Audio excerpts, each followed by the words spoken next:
Përshëndetje miquro, mirë se ardhi në ciklin e programeve Rruga me doktor Michael Youssef.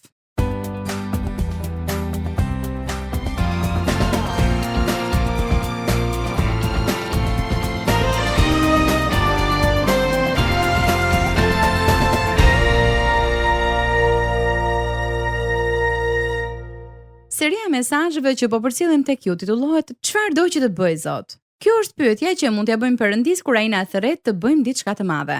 Dhe përgjigjja për cilën doktor Youssef do të flas sot është të nënshtrohemi Perëndis. Por pse nënshtrimi ynë është kaq i rëndësishëm në suksesin në jetën tonë të përditshme? Ju ftoj ta ndjekni doktor Youssef në mesazhin e përgatitur për sot. Dëgjim të këndshëm. Hello, listening friends. Përshëndetje dëgjues. We are so glad you could join us for this broadcast. Jemi kaq të kënaqur që po na dëgjoni në këtë program. We have been studying the book of Joshua. Po studiojmë librin e Josueut. And today's message is the fourth in the series called You Want Me to Do What? Dhe mesazhi i sotëm është i katërti në këtë seri me titull Çfarë do që unë të bëj?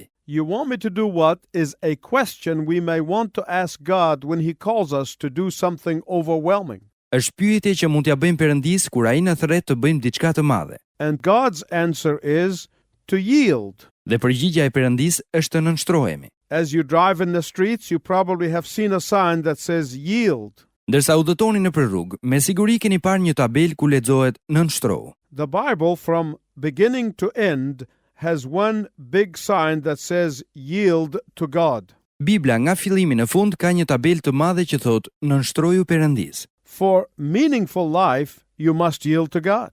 Që jeta të ketë kuptim, duhet i nënshtroheni Perëndis. For a peaceful heart, you must yield to God. Që të keni paqe në zemër, duhet i nënshtroheni Perëndis. For contented spirit, you must yield to God. Që të kënaqeni në frymë, duhet i nënshtroheni Perëndis. For victory in the battles of life, you must yield to God. Për fitore në betejat e jetës, duhet i nënshtroheni Perëndis. All in all, you must yield to the Lord's will for your life. Për gjithçka, duhet i nënshtroheni vullnetit të Zotit në jetën tuaj. But let me warn you, my listening friend, yielding to God is not easy. Më lejoni t'ju paralajmëroj miqtë mi, nuk është e lehtë të nënshtrohesh Perëndis. Yielding to God does not come naturally. Nënshtrimi ndaj Perëndis nuk vjen natyrshëm, But yielding to God is the only option God gives you. por nënshtrimi ndaj Perëndis është mundësia e vetme që Perëndia ju jep. We cannot try to retain full control of our lives and give God control at the same time. Është e pamundur që të kemi kontroll të plotë të jetës sonë dhe t'ja lëm kontrollin njëkohësisht Perëndis. And this struggle of yielding is where we find the people of God in the book of Joshua chapter 5. Dhe pikërisht në këtë luftë nënshtrimi e gjejmë popullin e Perëndis në librin e Josueut, kapitulli i 5. Remember that God's people were traveling toward the promised land under the leadership of Joshua. Kujtoni se populli i Perëndis po udhtonte drejt tokës së premtuar nën lidershipin e Josueut. In the last few messages, we learned that they faced many dangers as they traveled into enemy's territory. Në mesazhin e fundit mësuam se ata hasën shumë rreziqe ndërsa udhëtuan në territorin e armikut. They crossed the river of impossibility, the raging flood stage, Jordan River, with God's supernatural help. Ata kaluan lumin e pamundësisë, tërbimin e lumit Jordan, me ndihmën e mbinatyrshme të Perëndis. And in chapter 5, they arrive at the fortified city wall of Jericho. Dhe në kapitullin e 5, ata mbrin në muret e fortifikuara të qytetit të Jerikos. The Jordan River, which God had supernaturally parted for them to cross, had resumed its flood stage course, and there was no returning to the other side. Lumi Jordan që ndau Perëndia në mënyrë të mbinatyrshme që ata të kalonin, patjetër që nisi rrjedhën si zakonisht dhe nuk kishin mundësi të ktheheshin në anën tjetër. And the people were caught between a raging river behind them and a fortified city wall in front of them. Dhe njerëzit ishin zënë mes një lumi të tërbuar prapa tyre dhe një qyteti të fortifikuar përpara. They had no choice but to yield to the leadership of the commander-in-chief of the heavenly army. Ata nuk kishin zgjedhje, por t'i nënshtroheshin lidershipit të kryekomandantit të ushtrisë qiellore. Many of these people had never seen fortified cities. Shumë prej këtyre njerëzve kur nuk kishin parë qytete të fortifikuara. This generation was all born in the wilderness. E gjithë gjenerata kishte lindur në shkretëtir. They had no experience with climbing formidable obstacles. Nuk kishin përvojë në kapërcimin e pengesave të vështira. Their leader Joshua was perplexed over their condition. Lideri I tyre, Josueu, ndihej I hutuar nga kjo gjendje. But then Joshua sees a man with a drawn sword. Por pastaj, Josueu sheh një njeri me një shpatë të zhveshur. And Joshua asked him, "Are you with us or against us? Which side are you on?" Dhe Josueu e pyeti, a je ty për ne o për armiqtë tan? Cilën anë mban? And the man said to Joshua, "I'm not here to take sides, I'm here to take over." Dhe njeriu I tha Josueut, unë nuk kam ardhur të mbaj anësi, kam ardhur të pushtoj. My listening friend, here is the difficult thing about yielding. Are you ready for it? Dëgjues të dashur, dëgjoni vështirësinë e nënshtrimit. A jeni gati? God demands it. Perëndia e kërkon. Why? Përse? For your good and his glory. Për të mirën tuaj dhe për lavdinë e tij. But why do we try so hard to escape yielding to God? Por përse mundohemi kaq shumë të shpëtojmë nënshtrimit të Perëndisë? And why does God say that it's the only option that you have? Dhe përse thot Perëndia se është mundësia e vetme që kemi? Why is it that we do not have true peace or joy until we yield? Përse nuk kemi paqe apo gëzim të vërtet derisa të nënshtrohemi? I want you to keep on listening because I'm going to give you the answer in few minutes. Dua të vazhdoni të më dëgjoni, sepse dua t'ju kthej përgjigje në pak minuta. In the book of Joshua, we see that God's people had to yield. Në librin e Josueut, ne shohim se populli I Perëndisë duhet të nënshtrohet. They had to yield spiritually, Ata duhet të nënshtroheshin frymërisht. they had to yield mentally, Ata duhet të nënshtroheshin mendërisht. they had to yield emotionally, Ata duhet të nënshtroheshin emocionalisht and they had to yield physically. dhe duhet të nënshtroheshin fizikisht. And if God is teaching us anything in this series of messages, it would be this. Dhe nëse Perëndia po na mëson diçka në këtë seri mesazhesh, ja çfarë është? Consecration comes before conquest. Shenjtërimi vjen para pushtimit. Yielding comes before victory. Nënshtrimi vjen para fitores. What kind of yielding did God ask of his people? Por ç'lloj nënshtrimi ju kërkon Perëndia popullit të tij? In the book of Joshua chapter 5 verses 2 through 9, God told them to practice circumcision. Në librin e Josueut, kapitulli 5, vargje 2 deri në 9, Perëndia u thot atyre që rrethpriten. In verse 10, God told them to celebrate Passover. Në vargun 10, Perëndia u thot atyre të festojnë Pashkën. In verses 11 and 12, God told them to eat the fruit of the promised land. Në vargjet 11 dhe 12, Perëndia u thot atyre të hanë frytin e tokës së premtuar. In verses 13 through 15, God told them to follow the commander of God's heavenly army. Në vargjet 13 deri në 15, Perëndia u thot atyre të ndjekin kreun e ushtrisë qiellore të Perëndisë. Can you imagine how God's people reacted when they heard these commands? A mund ta imagjinoni si ka reaguar populli I Perëndisë kur dëgjoi këto urdhra? They probably thought that some of these commands were outrageous insanity and others were unnecessary rituals. Me siguri kanë menduar se disa prej këtyre urdhërimeve ishin marrëzie e tërbuar dhe të tjerat ishin rituale të panevojshme. Oh, but listen, my listening friend. Por dëgjoni miqtë mi, The core of yielding is not yielding what you want to yield. thelbi I nënshtrimit nuk është nënshtrimi I asaj që do të nënshtrosh. The purpose of yielding is not even yielding what you think you should yield. Qëllimi I nënshtrimit madje nuk është as nënshtrimi I asaj që mendoni se duhet të nënshtroni. No. Jo. To truly yield, you must ask God, what is it that you want me to yield to you? Që të nënshtroni vërtet, duhet të pyesni Perëndin, çfarë don ti që unë të nënshtroj? God will command different things from different people. Perëndia do të kërkojë gjëra të ndryshme nga njerëz të ndryshëm. God knows what we must yield, even if it will be difficult for us. Perëndia e di çfarë duhet të nënshtrojmë, madje edhe nëse do të jetë e vështirë për ne. Some of you might be saying, but what God was asking his people to do doesn't make sense. Disa prej jush mund të thonë, por ajo që po u kërkon Perëndia popullit të tij nuk ka kuptim. And you're right. Dhe ju keni të drejtë. Well, think about this. Por mendojeni këtë. God commanded that the men must be circumcised on the eve of the greatest battle? Perëndia urdhëroi që burrat të rrethpriten në pragun e betejës më të madhe që luftonin. How are they going to fight a war if they were physically incapacitated? Si do të luftojnë nëse janë të paaft fizikisht? It does not make sense to our human understanding. Nuk ka kuptim për arsye njerëzore. Oh, but to God it makes perfect sense. Por për Perëndin ka shumë kuptim. Why? Përse? Because God did not want them to think that they accomplished their victory in their own strength. Sepse Perëndia nuk donte që ata të mendonin se fitoren e arritën me forcat e tyre. My listening friend, Dëgjues të dashur, when God removes all of our human strength, he will begin to give us his supernatural strength. Kur Perëndia na heq gjithë forcën njerëzore, ai fillon të na mbush me forcën e tij mbinatyrore. For God to intervene and give us victory, we must be willing to yield everything to him. Në mënyrë që Perëndia të ndërhyjë dhe të na jap fitore, ne duhet të jemi të gatshëm të japim gjithçka atij. I need to give you some historical explanation or background to the situation here in the book of Joshua chapter 5.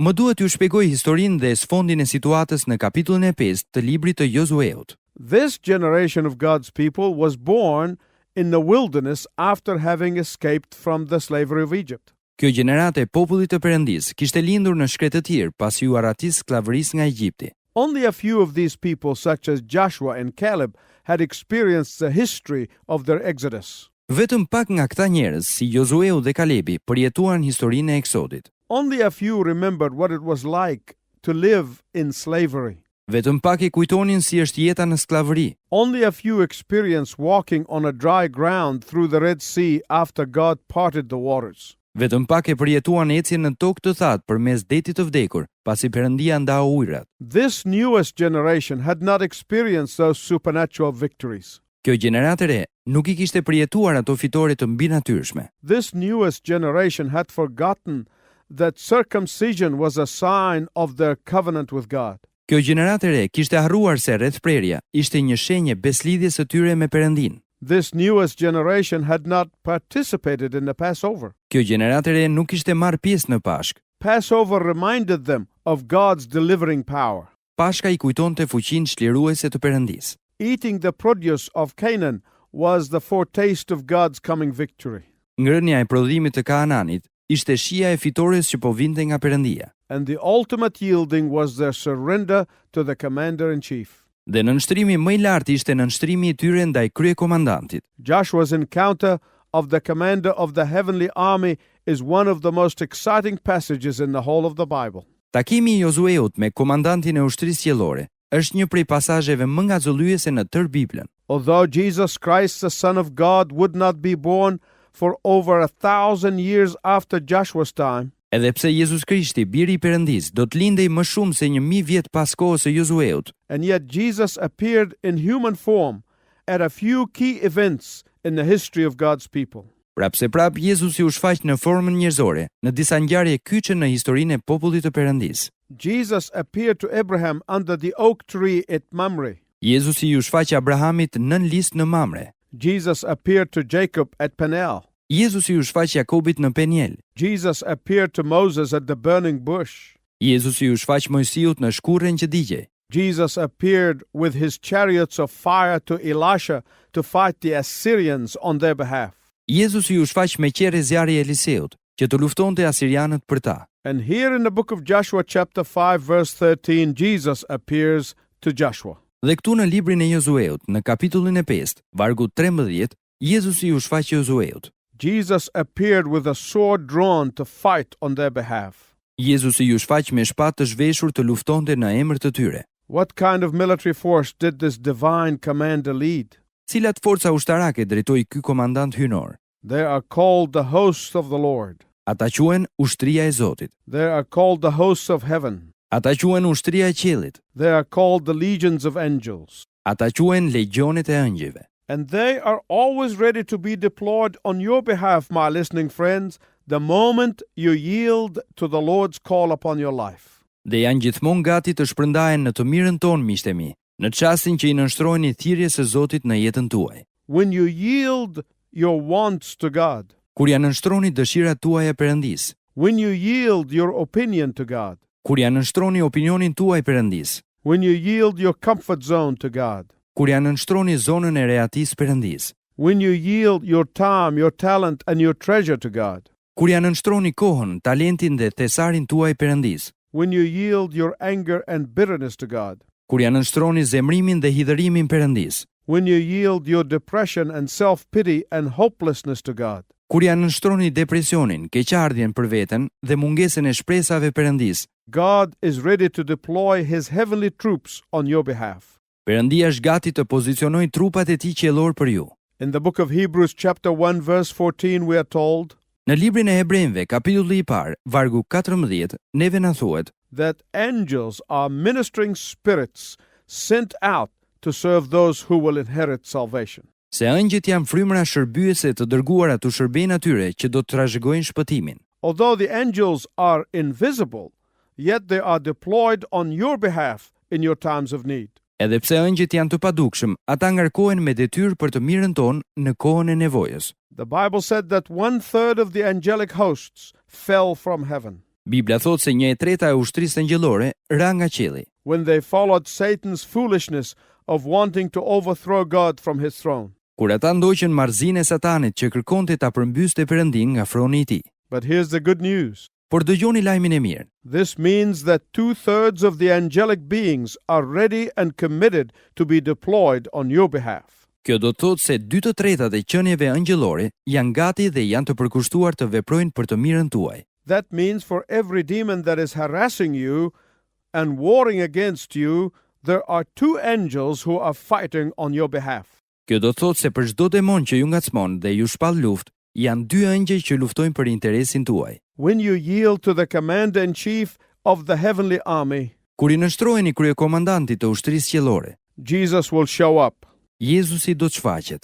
Jesus does not show up to take sides, he shows up to take over. Jezusi nuk shfaqet të mbajë anësi, ai shfaqet të pushtojë. Jesus shows up to give you the right words to speak. Jezusi shfaqet t'ju jap fjalët e duhura në gojë. Jesus shows up to soften hard hearts and change lives. Jezusi shfaqet të zbush zemra të vështira dhe të ndryshojë jetë. Jesus shows up to bless your work and give you favor. Jezusi shfaqet të bekojë punën tuaj dhe t'ju jap favor. Jesus shows up to encourage you and meet all of your needs. Jezusi shfaqet t'ju inkurajojë dhe të përmbush gjithë nevojat tuaja. Jesus shows up to give you victory. Jezusi shfaqet t'ju jap fitore. And the best thing that you can say is this: Lord, take over. I yield my will to yours. Dhe më e mira që mund t'i thoni është kjo: Zot, pushto. Unë nënshtroj vullnetin tim tek I yti. Remember what the Bible said, Kujtoni çfarë thot Bibla, that the race is not won by the swift, se gara nuk fitohet nga më I shpejti, and that the battle is not won by the strong, dhe se betejë nuk fitohet nga më I forti, but victory goes to those who yield to the commander-in-chief. por fitoria u shkon atyre që I nënshtrohen kryekomandantit. Will you accept his invitation to yield? A do ta pranoni ftesën e tij për t'u nënshtruar? Will you tell Jesus, Lord, I yield my all, use me as you want? A do t'i thoni Jezusit, Zot, unë dorëzoj gjithë veten time, më përdor ashtu siç dëshiron. Until next time, I wish you God's richest blessing. Deri herën e ardhshme, ju uroj gjithë bekimet e Perëndisë.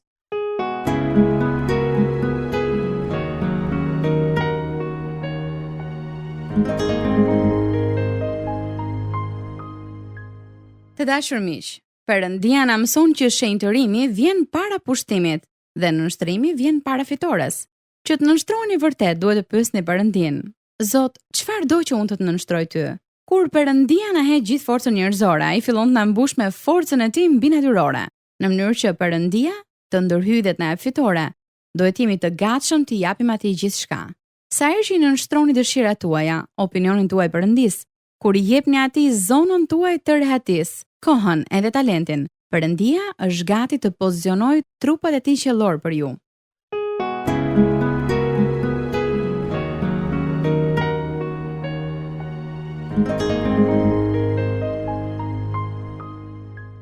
Në programin tonë të rësarshme, Dr. Jusef do të flasë për frikën dhe pasojat paralizuese që kanë jetën tonë.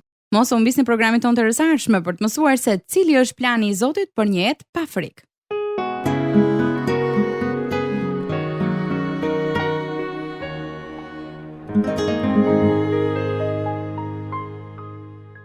E si gjithmonë në fund të kujtoj se ne mirpresim letra dhe email-et tuaja në adresë të programit ton: Radio 7, Kutia Postare 2914 Tiranë, ose me email në adresën info@radiovis7.net.